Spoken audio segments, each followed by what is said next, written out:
ভোলার মানুষকে যেন আমার আব্বা কখনো কিছু ভাবে নাই। ইভেন তার পরিবার, আমি সন্তান, আমিও কখনো আমার আব্বাকে একদিন দুদিন পর পর আমি আব্বাকে দেখছি। নীতির সাথে আপসহীন একজন মানুষ ছিল উনি। সবসময় খালি একটা কথা উনি বলতেন যে তোর বাবা কিন্তু কখনো অসৎ কিছু করে না, তোর বাবা কিন্তু সবসময় সৎভাবে চলে, সৎ কাজ করে। আমার আব্বার খুব স্বপ্ন ছিল, খুব ইচ্ছা ছিল ভোলা বরিশাল সেতুটা করার, ব্রিজটা করার, ভূমি অধিগ্রহণ করা, সয়েল টেস্ট যা কিছু লাগে সব কিছু কিন্তু রেডি করা ছিল। কিন্তু মাঝখান থেকে 2020 সালে আব্বা অসুস্থ হলেন। এরপর তো আসলে কাজটা আগায় নাই। আজকে 8টা মাস ধরে আব্বা হসপিটালে ভর্তি। সেপ্টেম্বরের 24 তারিখে আব্বা ভর্তি ছিল হাসপাতালে। অক্টোবরের 4 তারিখে না, সেপ্টেম্বর 28 তারিখে আব্বাকে লাইফ সাপোর্টে দিচ্ছে। 4 তারিখে অনেক খারাপ হয়ে গেছিলো, আপনারা বোধহয় জানেন যে হসপিটালের মধ্যে সবাই গেছিলেন। সেখান থেকে মিরাকেলভাবে আমার আব্বা ফেরত আসছে। আমার আব্বা যেদিন ফেরত আসে, আমার আম্মা ডায়ালিসিস করতে গিয়ে আমার আম্মা সেদিন লাইফ সাপোর্টে চলে গেছিলো। 3 দিন পর আম্মা মারা গেছেন। 6 মাস হয়ে গেছে, আমি সেই শোকটাই নিতে পারিনি। এখন আমার আব্বা চলে গেছে। আমি প্রতিদিন রাত্রেবেলা আব্বার কাছে যেতাম, সারা রাত থাকতাম, দুপুর পর্যন্ত থাকতাম, বাসায় আসতাম, এসে আবার চলে যেতাম হসপিটালে। এই ছিল আমার নিত্যদিনের রুটিন। আমার আব্বার মতো মানুষ আমি শুধু আমার বাবা বলে না, আমি এই ভোলার সন্তান হিসেবে, এই কৃতি সন্তানের জন্য আমি গর্বিত। আমার বাবার মতো মানুষ হয় না আসলে, এরকম মানুষ আমি জানি না ভোলা জেলার জন্মগ্রহণ করবে কিনা। নীতির সাথে আপসহীন একজন মানুষ ছিল উনি, নীতিপরায়ণ, সৎ।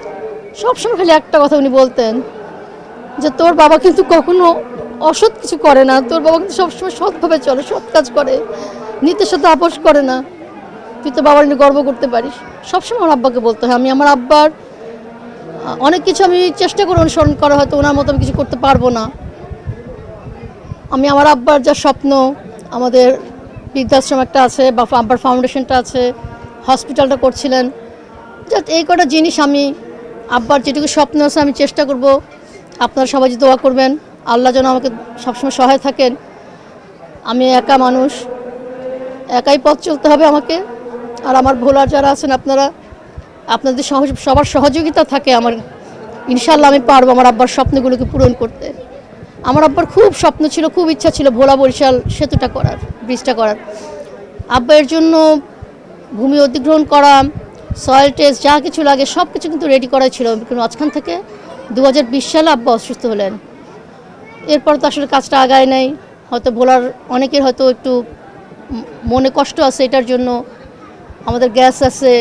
আমার আব্বা যা কিছু করেছেন, হয়তো সুস্থ থাকলে আরও অনেক কিছু করতে পারতেন। আপনারা দোয়া করবেন আব্বার জন্য, আমার আব্বার যদি কোনো ভুল ত্রুটি থাকে ক্ষমা সুন্দর দৃষ্টিতে যেন আমার ভোলাবাসী সবাই দেখেন। আব্বা ভোলারই সন্তান, ভোলার মানুষকে যেন আমার আব্বা কখনো কিছু ভাবে নাই। ইভেন তার পরিবার, আমি সন্তান, আমিও কখনো আমার আব্বাকে একদিন দুদিন পর পর আমি আব্বাকে দেখছি। আমার আব্বা এত ব্যস্ত থাকতেন তার রাজনীতি নিয়ে, আমি আমার আব্বাকে সেভাবে পাইনি, ভোলার মানুষ যেভাবে আমার আব্বাকে পাইছে। আপনারা সবাই দোয়া করবেন আমার আব্বার জন্য। আমাদের ভোলার অভিভাবক, আমাদের প্রিয় নেতা, 69 গণ অভ্যুত্থানের মহানায়ক, যিনি এদেশের স্বাধীনতা আন্দোলনে বঙ্গবন্ধুর পাশে থেকে শক্তি জুগিয়েছেন, বঙ্গবন্ধুকে সহযোগিতা করেছেন, বঙ্গবন্ধুকে বঙ্গবন্ধু উপাধিতে ভূষিত করেছেন, সে প্রিয় তোফায়েল আহমেদ গতকালকে আমাদের ছেড়ে চলে গিয়েছেন। আজকে তার ভোলায় প্রথম জানাজা হয়েছে।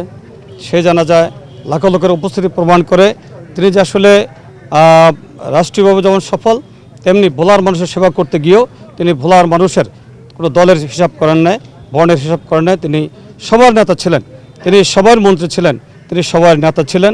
সেটি আজকের ভোলা সরকারি স্কুল মাঠের উপস্থিতি প্রমাণ করে।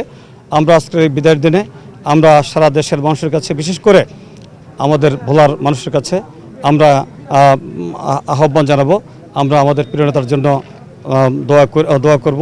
সবাই তার জন্য দোয়া করবেন যাতে আল্লাহ তাআলা তাকে জান্নাতুল ফেরদৌস নসিব করেন।